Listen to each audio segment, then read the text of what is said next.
Hey, I'm Andrew Rogme. And this is Fan vs. Fan for The Flash. Season 3. Episode 2. I made a big mistake. I created another timeline. So what changed? You've been acting oddly. What's wrong with you? There is something not right about you. There's a whole new guy that you didn't even know about. And he doesn't like me very much. Oh, that's impossible. You're like pudding. Everybody likes pudding. I screwed up everybody's life. Now you want to be there for me. Just trying to understand. You need to tell me what is going on, Barry, right now. The Flash, all new this Tuesday at 8/7 Central on the CW. So, on tonight's episode of The Flash, we have Barry dealing with the fact that we now have a slightly altered timeline. Things aren't quite right. Can he accept it? Will he accept it? On top of that, Alchemy is re-adding the powers to the villain rival from the altered timeline. Barry's trying to get everyone back together. Earth 2 Golden Age Flash / Barry's dad, but not really, has to give him a little talk about what is acceptable in reality. And now, after all of that, it seems like the people from this reality are going to start gaining powers showing up from alternate timelines, alternate realities, and things that Alchemy might bring to the table, including Caitlin, who looks like is going to be Killer Frost. And then we end the episode with a kiss between Barry and Iris. But that was everything on tonight. Let's talk about pros. All right, pros for tonight's episode. Diana, what did you like? I enjoyed this episode. I really liked Tom Felton. Oh, yeah. So Tom Felton is the new guy, Julian Albert. There we go. Yeah, the new CSI guy. Yeah. And yeah, I thought he crushed it. And I feel so pure in saying this because I haven't seen the Harry Potter movies. Right. So this isn't me just being like, it's great to see the Harry Potter actors Yeah, working. we're not Potter people. But I'm just like, but no, he crushed it. He did a great job. I don't trust that character though. Oh, but you know. We'll get to that a little later. Okay. But yeah, I feel so good saying this because I think sometimes guest stars show up that we know from things and we're like, they were great because we knew who that was. Yeah. But this, and like, I just genuinely, he was so snarky and his lines were delivered so well. I don't know if it was just great to finally get a British person. I mean, like, sure. I like British with my sci-fi. Oh, okay, They yeah. go well together. Sure. I mean, they mesh just fine. I'm not against British people and things. Now I feel like you've put me in a weird position where I'm like, I hate the sure, I British. guess, but now I'm like, you're not wrong. Like, they're fine, but at no point, fine. at no See, point was I I think watching they're season fine. 1 of this show and being like, where are the British? Like, it's entirely acceptable that they're there. But yeah, no, you're right. It's a good addition. It's a really strong character. They've got a really fun rapport, a really strong back and forth. They've got a great back and forth. You always need someone who doesn't know. Sure. Literally everyone that's nice. knows. Yeah. So you always need that one person who doesn't know. I love that he's not a family member or anything. He's just this guy in the office. Yeah. Like, don't let him know. Right. And he's probably gonna figure it out. Yeah, And he I probably mean, knows yeah, some he stuff. probably knows already at this point. Like that, there's. But yeah, I'm excited to see more of him, which is great because like new characters can be real hit or miss. Yeah. Sometimes you're like, no, this family's very big. We don't need new people. And especially a new character that isn't necessarily meant to get along with your lead character. Someone who's that's supposed to be hard to sell. antagonistic and kind of poking at you and talking down to Barry and distrusting of Barry and really very much like, I don't need you, I don't like you, I'm smarter than you, you don't really serve a purpose to me in life, so leave me alone. Like, that's a very aggressive attitude to take towards a character that's kind of beloved to us, and it's hard to introduce a new character with that take. But it works. Although It works. a really great time to introduce him in that way because right now I feel like at least the two of us are like, Barry, you've killed so many people with this timeline. I mean, we're change, disappointed in and Barry, we're yeah. mad at him, so Yeah. it's really easy to be on Tom Felton's side. Yeah, I mean, like, I'm not mad. I'm just disappointed, which is dad for mad, but I'm Jay disappointed. Garrick. Yeah, I am Golden Age Flash. I'm the proper Jay Garrick, and I think that's one of my pros for this episode. Is obviously so great. Obviously, I like seeing Best Dad come back. Best Dad. Alternate universe Best Dad. Yeah, Not like even that. actually Barry's dad, but still being real dad-like. We're like best time dad. I love it. I love Henry coming back to the show. Or, well, not Henry. He's Jay Garrick, He's right? Jay Garrick. He's Jay Yeah, Garrick. because Garrick was his mom's maiden name. Yeah. So he just got named a And new then there name. was the stolen when he name was of the born. Jay Garrick, which we won't get into all No, that garbage. but- But it was really great. That was a really fun. That was a really fun scene. It was really kind and heartfelt, and I think it really wrapped up and encapsulated more so than the end of last season or the season opener for this season did. It really kind of encapsulated a lot of the dilemma that is Barry's life. I think better than Barry's storylines even have. Jay Garrick just being like, I get the problem, here's the issue, here's what you have to learn to accept and deal with. Just very classic parental advice from that figure, from the man who looks like that figure in Barry's life. Yeah, I feel like it was a very concise summary of what we should be feeling that didn't quite land in the end of season 2 or this season opener. I get what you're saying. Yeah, no, that was a great scene. Just like the very simple visual of you can put things back together, but they're still a little broken. Yeah. And you can never completely put it back together. Yeah. Like very simple visuals, but we all got it, and he really got through to Barry. Well, and like, it was you can't just keep him do it. Like, and it was just nice to see a new metaphor too. I'm tired of seeing that damn How line on many the chalkboard. I'm tired of it. Are we gonna write on We need with to a line and stop, 3 more lines? Stop giving me the Back to the Future 2. Like stop doing that, Doc Brown. I'm tired of it. We literally need a did new it metaphor. last episode. Yeah.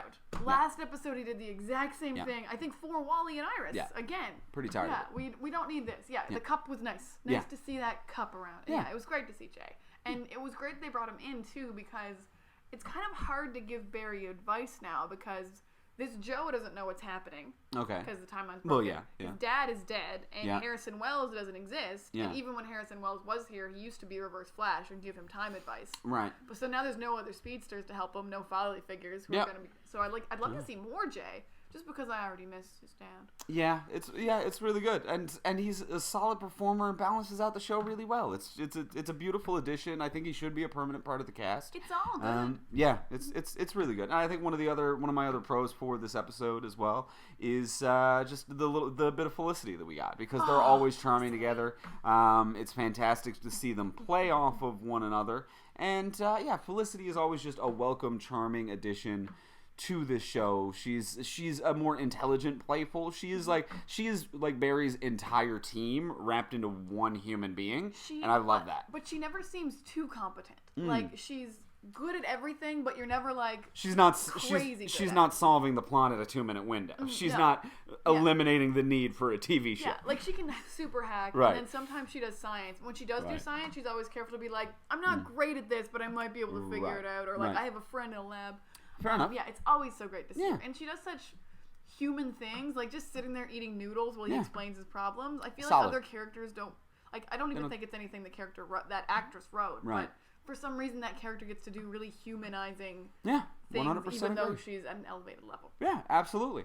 But I think that kind of wraps up what we really liked about tonight's episode. But let's get into the cons.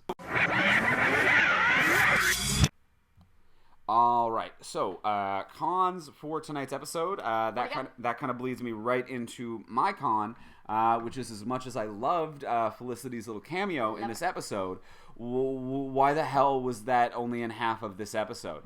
What a weird thing to do. It seemed like we weren't done with her scenes. It really established, like, okay, this is going to be how we tell a story in this episode, which is Barry kind of recounting a story to Felicity to figure out what kind of decision that he should make. And then halfway through the episode, Felicity was like they had this realization together of like, our world's screwed up too. And Barry was like, that's weird. I got to figure some stuff out. Bye. And then It wasn't even half. It was like a third. It was a weird amount of time. A weird amount of time. And then Barry's like, oh man, I messed you guys up too. Bye. And then he goes and he bye, and he just leaves.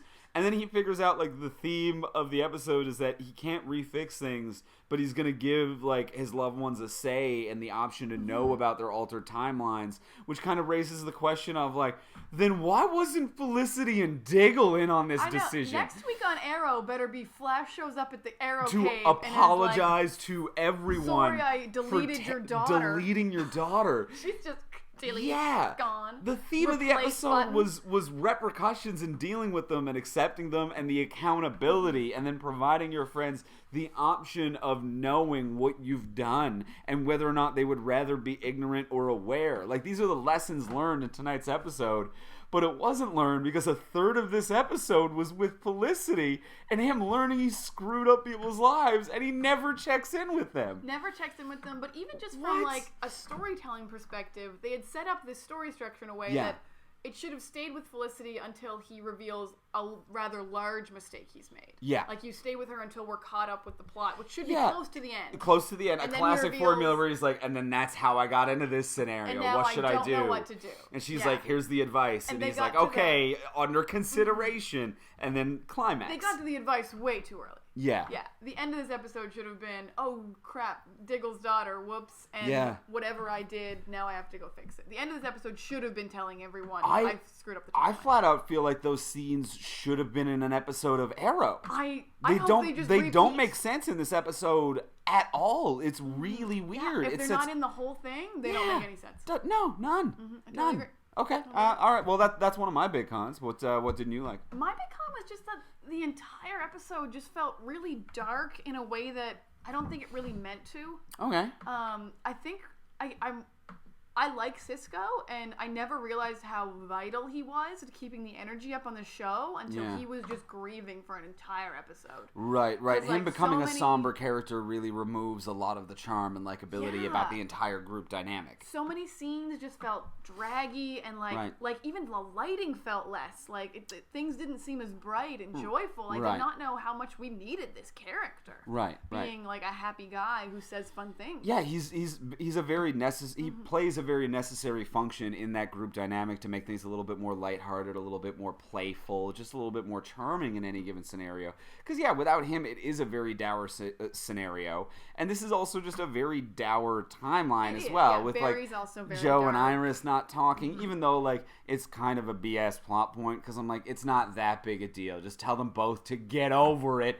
I don't know. Actually, I'm on Iris's side. That is kind of a big deal, but still, it's not enough to be like, should I alter timelines again? Oh, God. There's that whole thing. There's that whole about thing. when he's talking about why did you do it? Well, Rival was making problems. I'm like, not problems like this, Barry. Yeah. That other When he was- timeline was heaven. Yeah, when he was like, Rival made things really bad. I'm like, he hurt Wally a little, He didn't. and then you way overreacted, dude. What is But so that's last week. but that's I'm last never week. gonna be over. Yeah. Never gonna be over. But Yeah. also, I think just because also Harrison Wells isn't here. Wells who also isn't like joyful, but he's bantery and he always causes conflict. And, in a but fun like way. a fun So but a with fun Cisco playful being conflict. really dour and no Wells, this Well, episode. and I think felt that's part really of dark. why Felicity was so charming Yes, to and see, she left because so early. she is the Cisco of the Arrowverse, like, and that really added some much needed levity after this timeline has kind of darkened things up a little bit. And I feel like even the same thing with Jay Garrick showing up, where I'm like, even though that is very heavy advice that he's giving it in very like a sentimental, concerned, heartfelt, and uplifting manner, whereas nothing else was particularly uplifting. So I about think this maybe just episode. the second half was too dark for me, because the Okay. first half had Felicity. She should have been in the whole episode. That would have Definitely. really brought up the energy, Yeah. the excitement. Yeah. But then Jay also shows up in the first half, so the second half really felt like a drop in energy, Sure. enjoyment levels. Sure. But overall, this episode was fun and like. Yeah, It had some good impacting moments. It was a nice reset of like a clear like this is where everyone's at. It could have been a nice reset. I would say the only thing that I find infuriating about this episode is the ending. The fact that it Oh, they ends with kissed another again? Barry Iris kiss. yeah. Like when he was kind of joking off, being like, "Oh, I've kissed her twice now," and the timelines have reset. I'm like, "Good, get over it. It's done. Time This doesn't is- want you together. this is The Speed Force is like gross, This Barry. is not happening, bud." But like, and the fact that the last timeline, like the timeline from episode 1 of this season, was a timeline where they are not brother and sister. And in that timeline, they never kiss. And now, after he resets his parents' death, he's brother and sister again. And he's just like, oh, sister kisses, yes. No, I don't even want Why do they keep doing this? They come up with alternate timelines and alternate realities where there are perfectly acceptable romantic stories between the two. And then they get rid of that and they're like, now they're brother and sister again. Makeout City. No, stop. You just reset. It is gross. It is weird. It is uncomfortable. They need to stop this. And, like, I don't even mind them together. Like, you just reset to a different timeline. Have Iris been raised by her mother with Wally? Yeah. Then you're not brother and sister They literally anymore. could have done anything other than them get baths together when they were kids. They got baths together, guys. Yeah, like that. Cool. They could have done anything. Anything else. That's enough for the cons. That's enough for the cons. Let's talk about Easter eggs. Let's get into it. We'll talk about Easter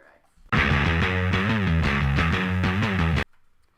All right. So Easter eggs for tonight's episode. Diana, what did you find? All right. So first Easter egg, which was so lovely, when Jay Garrick takes Barry to that restaurant to eat on the television. There, because I think they were.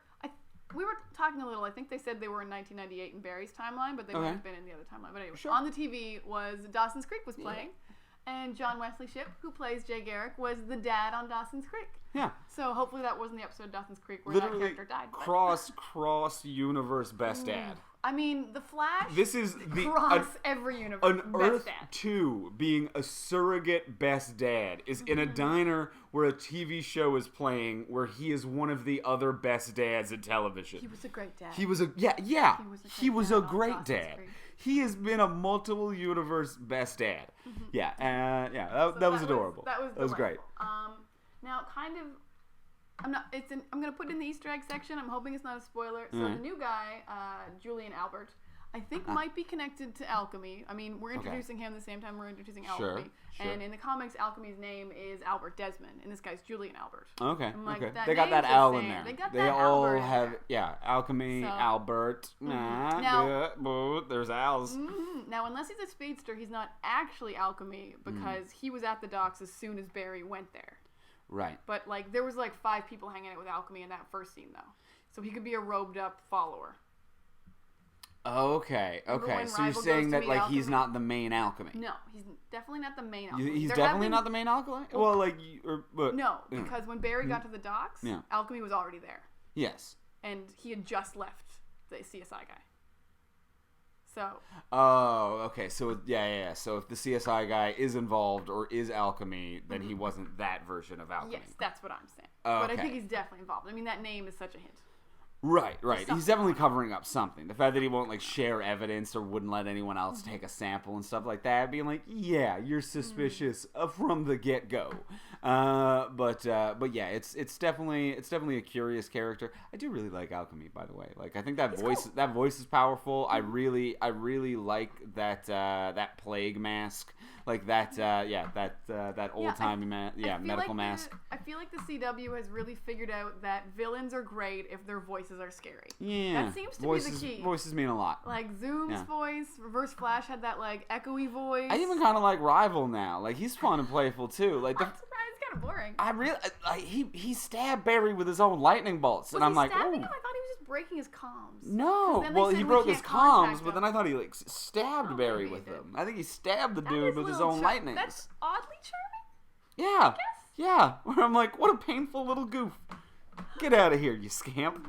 I'd tussle his hair. Okay. Another one we got. This is kind of just a CW universe Easter egg. So in season 1 of Legends of Tomorrow, the Legends went to an alternate timeline where the Green Arrow was Connor Hawke, but his real name was John Diggle Jr. And everyone's like, well, this is a weird timeline. Diggle's has a daughter, not a son. Okay. But now Barry's changed things, and Diggle has a son. So now the timeline that they visited last year on Legends might be the legit timeline. Oh, that's messed up. Isn't that crazy? It's hard to follow. So they might have visited the timeline before it was Are they made. doing this weird timeline change then, you think, to introduce Connor Hawke on Arrow? Well, like, he doesn't That's still like a 12-year-old kid, he's, like, 20. Yeah, but yeah, I think that was... I don't know if that was just so we can have Connor Hawke eventually in, like, more future Legends episodes. I don't know. So that was cool. Yeah. I'm gonna... Like, poor baby Sarah, but that was still cool. You're blowing my mind here. And then not so much an Easter egg. I think we all know that Caitlyn's hand was doing it at the end because she is Killer Frost in most storylines. She has ice powers. We saw her on Earth 2. She had ice powers. So Alchemy is either making people who in his timeline had powers, or even Earth 2 people who had powers. Yeah, that was the thing that was a little bit inconsistent, was they kind of ended the episode with, alchemy's making people who had powers in the alternate timeline had powers. Mm-hmm. And then Caitlin had powers, and I'm like, that wasn't an alternate timeline, that was a parallel Earth. Mm-hmm. That was an Earth 2. Unless that ophthalmologist had powers. Then ophthalmologist it never came up.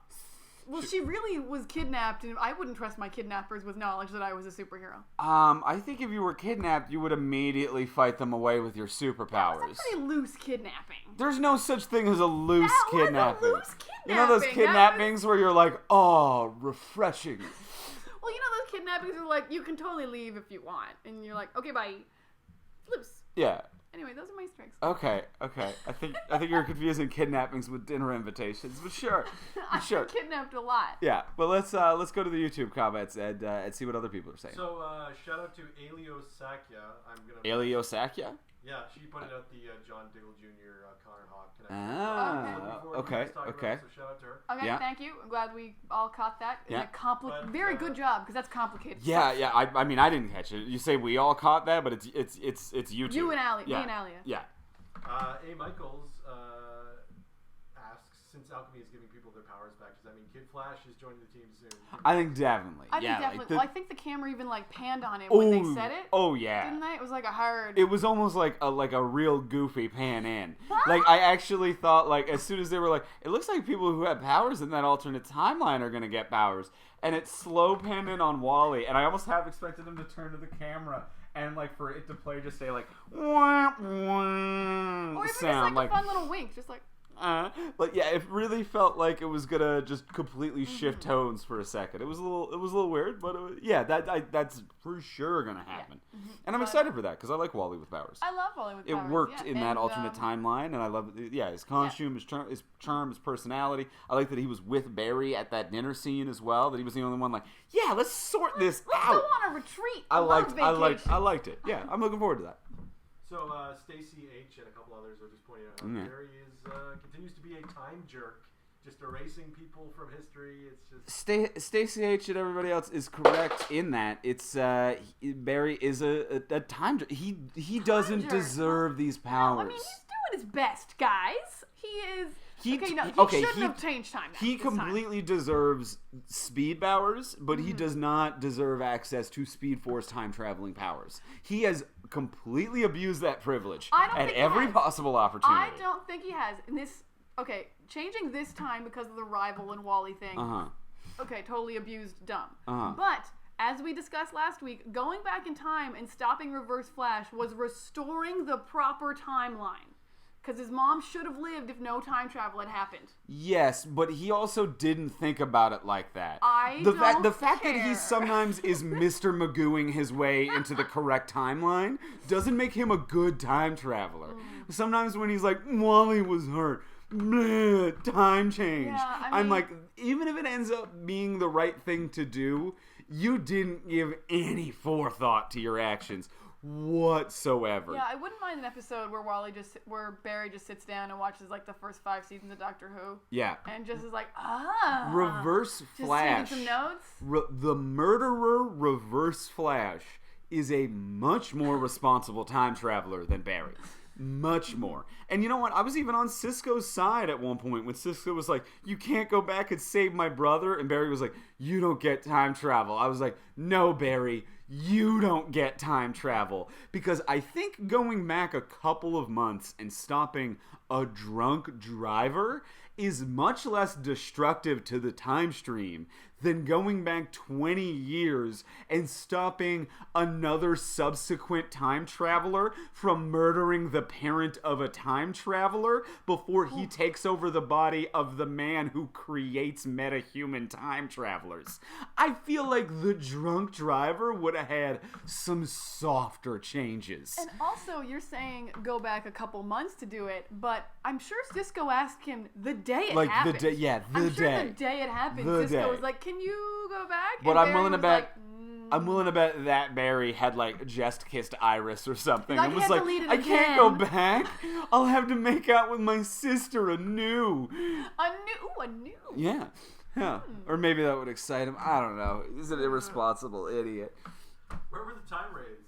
David R. wants to know. I've been wondering where the time wraiths are. This is a lot of time travel to not be getting some wraiths on your butt. That's how you know you're an irresponsible time traveler. When even the time wraiths are like, all right, that's it. We're done. We can't even. No, I would think... When a time wraith can't even...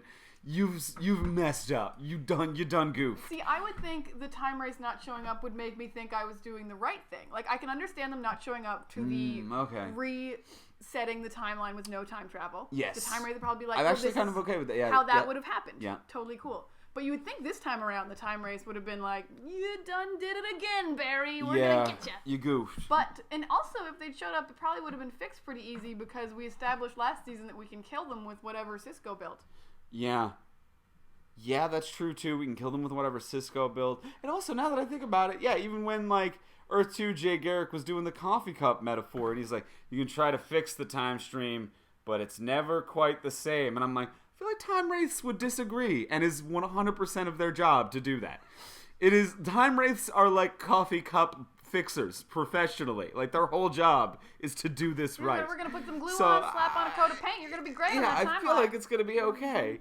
Timelines are us. Yeah, the show has taken some real leaps and bounds with what it wants to do, not do, recall or not recall in terms of its rules of time travel. Well, like, I'm not even gonna get into it, but time remnants. Oh, God. Yeah. Between time remnants, time wraiths, multiple timelines, and parallel Earths. Time remnants. They can just go screw themselves. And they can, apparently. Ugh. And they're not doing any of, like, the fun, dumb things with the fact that the rules make no sense. Like, at no point is there a room with 1,000 Barrys all arguing different timelines, strengths, and weaknesses. I wish there was. And that's what I'm saying. That would be a fun time thing if he went back to recorrecting the timeline, and eventually that room with his mom was just 1,000 flashes, all being like, no, what you gotta do, we tried that already, and like just a bunch of them arguing. I'm from the 75th timeline. And then Barry's mom just like, get out of my house. Like, her just, like, there's so much fun, playful stuff that you could do for this fun, playful character that they're not doing. Too many Barrys, yeah. Drew Reed asks, what channel is the CW on Xfinity? Please tell. Check your local listings, Drew.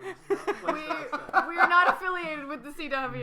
Best of luck to you, Drew. Actually, we don't get it in Canada. We watch it CTV. We don't even know. Yeah, we don't even know where Xfinity is. Yeah, I don't even know what to tell you there. Best of luck. Yeah, I mean, the best way to find the channel that you're looking for is to find, like, a pivotal moment in time where the people who created the cable networks developed these things. You're going to want to go back there. And then you're going to want to make sure that you stop a murder. Then you, like, go forward and you find the channel and you think that that's the correct timeline.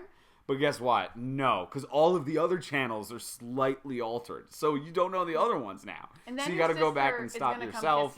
It's just, the best. Just, just like DVR it or something. So there's that. All right. Yeah. All right. I think we hit everything that we need to hit. I mean, we hit everything that's gonna get hit. Oh, I do like on Twitter, Fanish Sunny pointed out that last week you called it that this was the rift between Joe and Iris was going to be because of the mother thing. Yes. Yeah. I'm very proud of myself. If only they took me up on my other ideas. Yeah. We got some great ideas other here. Timeline ideas. Yeah. Maybe. Yeah. But yeah, you put it out there last week, thank you, and thank you, Fanish Sunny on Twitter for noticing.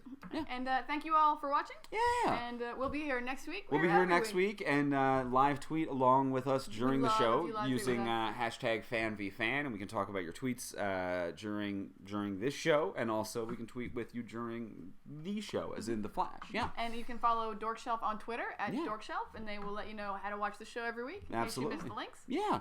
links. And you can find us as well. We are the creators of the website From Superheroes. If you want to hear us talk about other CW shows, we also have the podcast Talk From Superheroes, which an episode just went up for CW's Supergirl, so you can check that out as well. Yeah. And you can subscribe to Dorkshelf on YouTube. Be sure to subscribe. Yeah. And you can find us on FromSuperheroes.com. Yeah. And we'll be back next week. So I'm Diana McCollum. I'm Andrew Ivanme. We'll see you later. Bye. Kicked him out.